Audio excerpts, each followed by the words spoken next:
আরে বাহ, আমার শ্বশুর বাড়িটা তো অনেক বড় আর কত সুন্দর।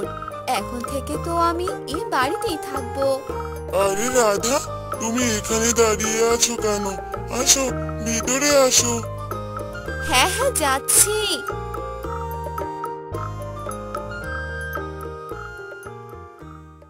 হ্যাঁ গো, বাড়িটা তোমার পছন্দ হয়েছে তো?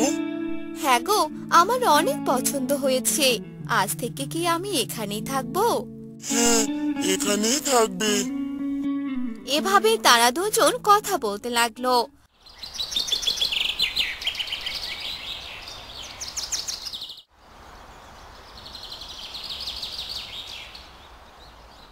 পরদিন সকালবেলা রাধা সবার জন্য খাবার বানিয়ে নিল আর সবাই খেয়ে নিল। হ্যাঁ গো, তুমি বরং বাড়িতে কয়েকজন কাজের লোক নিয়ে নাও। আমি রান্না করলে তো কালো হয়ে যাব, আমার চেহারা নষ্ট হয়ে যাবে। আমাদের তো আর টাকার অভাব নেই, তাই না? ঠিক আছে, তুমি যখন এত করে বলছো তাহলে তাই করব। এবার আমি অফিসে গেলাম। এই বলে সাগর অফিসে গেল আর বিকেলবেলা তাড়াতাড়ি বাড়িতে এলো। বাড়িতে ফেরার পথে দুজন কাজের লোকের সাথে কথা বলল। পরদিন সকালবেলা, মালকিন, ও মালকিন। আরে কে তুই? তুই আমাদের বাড়িতে এলি কেন? কি চাই তোর? কাল সাহেব বাবু যে আমায় আসতে বলেছেন, আমি যে কাজ করার জন্য এসেছি মালকিন। ও তাই বল। নে, এবার কাজগুলো করে ফেল। আমার জামা কাপড়গুলো ধুয়ে দে, তারপর রান্না করবি। ঠিক আছে মালকিন, আমি এক্ষুনি আপনার সব কাজ করে দিচ্ছি। এরপর কমলা কাজ করতে চলে গেল। বিকেলে আরেকজন কাজের জন্য এলো। মালকিন, কি কি বাজার করে আনতে হবে আমায় বলুন। ও, তাহলে তুইও আজকে থেকে এখানে কাজ করবি? জি মালকিন। তাহলে তুই বাজারে গিয়ে যা যা পারিস বাজার করে নিয়ে আয়। আমাদের টাকার কোনো অভাব নেই। আমি হলাম পয়সাওয়ালার বউ, বুঝলি? জি মালকিন। এরপর রামু রাধার কাছ থেকে টাকা নিয়ে বাজারে গেল আর অনেকগুলো বাজার করে বাড়িতে নিয়ে এলো। অন্যদিকে কমলা সেইগুলো রান্না করতে লাগলো। রান্না শেষে সবগুলো খাবার টেবিলে সাজিয়ে রাখলো। তখনই সেখানে রাধার শাশুড়ি এলো। আরে কমলা, এসব কি করছিস? এতগুলো খাবার রান্না করছিস কেন? এগুলো খাবার কে খাবে শুনি? আমায় মালকিন রান্না করতে বলেছে, তাই তো রান্না করলাম। কি হয়েছে মা? আপনি কমলাকে কি বলছিলেন? বৌমা, তুমি নাকি ওদেরকে এতগুলো খাবার রান্না করতে বলেছো? হ্যাঁ মা, বলেছি তো। কেন, কি হয়েছে? এতগুলো খাবার কে খাবে শুনি? সবগুলো খাবার তো নষ্ট হয়ে যাবে। অপচয় করা একদম ঠিক না। মা, আমাদের তো অনেক টাকা পয়সা আছে, এরকম অপচয় হলে ক্ষতি কি বলুন? না বৌমা, এরকম কাজ করা যাবে না, বুঝলে? এ কথা বলে রাধার শাশুড়ি চলে গেল। আমি হলাম পয়সাওয়ালা বউ, আমার কাছে তো অনেক টাকা, আমি অপচয় করব না তো কে করবে? এরপর সবাই খাবার খেয়ে নিল আর বাকি খাবারগুলো ফেলে দিল। এসব দেখে কমলা বলতে লাগলো, মালকিন এত খাবার অপচয় করে কেন? আমাদের না খেয়ে থাকতে হয়, আর মালকিন কিনা খাবারগুলো ফেলে দিল। হ্যাঁ রে, আমরা এক কাজ করি, মালকিনকে বলে বাকি খাবারগুলো আমরা নিয়ে নেব।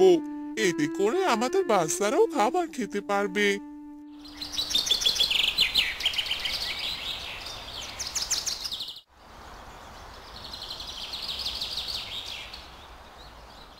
আর একদিন সকালের অনেকগুলো নাস্তা বেঁচে গিয়েছিল।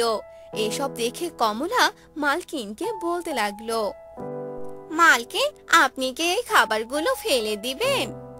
হ্যাঁ, ফেলে তো দিব। ফেলে না দিয়ে এগুলো কি করব শুনি? আপনি এগুলো খাবার আমাকে দিয়ে দেন, আমার বাচ্চারা এগুলো খাবার খেতে পারবে। না না, এই খাবার আমি দিতে পারবো না।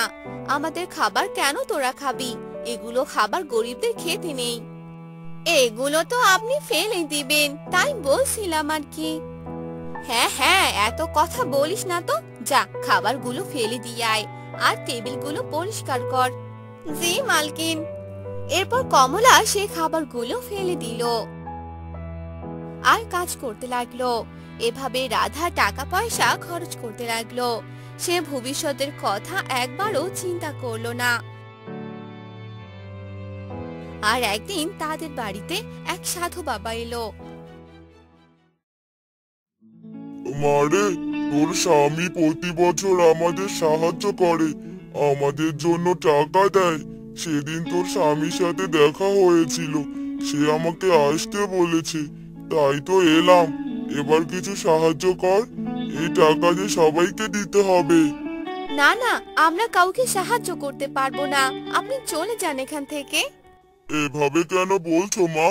তোমরা তো সব সময় আমাদের সাহায্য করো, তাহলে এবার কেন সাহায্য করবে না? প্রতিবারই সাহায্য করতে হবে এমন তো কোনো কথা নেই, তাই না? আপনি এখন চলে যান এখান থেকে। এটা তুমি ঠিক করলে না মা, এর পরিণাম ভয়ঙ্কর হবে। কথা বলে সাধু বাবা সেখান থেকে চলে যায়।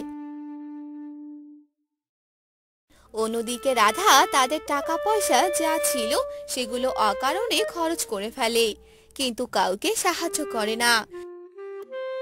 একদিন হঠাৎ করে সাগরের চাকরি চলে যায়।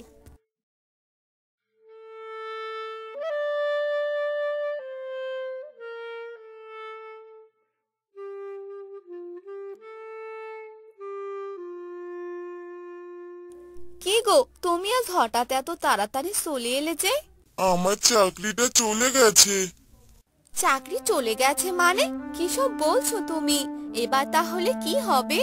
বাড়িতে যে জমানো টাকা ছিল তা দিয়ে এবার চলতে হবে, আর আমাকে একটা চাকরির ব্যবস্থা করতে হবে। কিন্তু জমানো যে টাকা ছিল সেটা প্রায় শেষের দিকে। শেষের দিকে মানে? টাকাগুলো শেষ হলো কি করে? এরপর রাধা সব কথা তার স্বামীকে বলে দেয় যে রাধা সব টাকা খরচ করে ফেলেছে।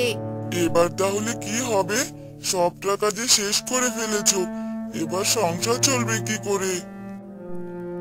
আমি অনেক ভুল করে ফেলেছি, নিজেকে পয়সা বলার বউ ভেবে ভেবে টাকাগুলো অপচয় করে ফেলেছি, আমায় তুমি ক্ষমা করে দাও। এরপর রাধা তার ভুলগুলো বুঝতে পারে।